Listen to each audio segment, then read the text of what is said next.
Hey folks, Mr. Dell here. Hey, we are looking at a problem that has you do some graphing of coordinates and then connecting those coordinates to create a shape and then determining what the shape is. So this is from CPM. This is CPM, this is course 2, CC2, and this is 6.1.2, specifically number 6-21 is the problem. So I've got some graph paper here. So we're gonna create our axes. Remember when you're doing graphing, if you forgot how to graph, you gotta draw your axes, right? So your vertical axis is your y-axis, and I tend to always put arrows on my axes because it shows that it continues on, right? So the axis is a infinite space. So we have our arrows on. So this is my y-axis and this is my x-axis. So my first point A is -2, 0. And remember, every coordinate is written x comma y. So you always have your x coordinate and then your y coordinate. So -2, 0 means you're going to go -2 on the x. So -1, -2, right? So this is at -2, and so 0 would be then on the y, I would not go anywhere. It would be right on the axes. So there's my A.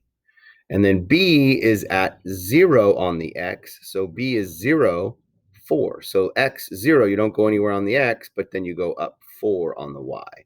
So this is my B, okay? So that's at 0, 4. And then 4, 1 for my C. So 1, 2, 3, 4 on the X, 1 on the Y, right? So this is C. So this is B, A, B, C. And then we have for D is at 2, -3. So 2 on the X, -3 on the Y. So 2, -1, 2, 3. And there's my D. So it wants me to connect. So I'm going to just do my best here to connect with a straight line each of these points. And this is what it looks like here. So if I'm going to look at this and it says now I want to determine what the shape I've created. So this shape, I can't say that it's a rectangle because I'm not sure if these are 90 degrees. They don't look quite like 90. They might be, but I'm not 100% sure. So I think this is a shape that I would call, it looks for sure as a parallelogram. If you look at this, this is 4 over 2, 4 over 2. You can see how this triangle, there's a kind of a slope triangle here.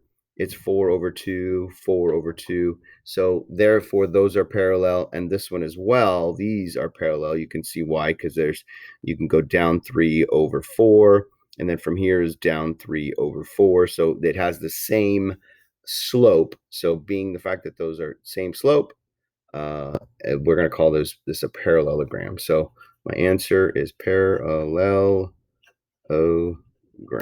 So this is a parallelogram, and that's what the shape looks like.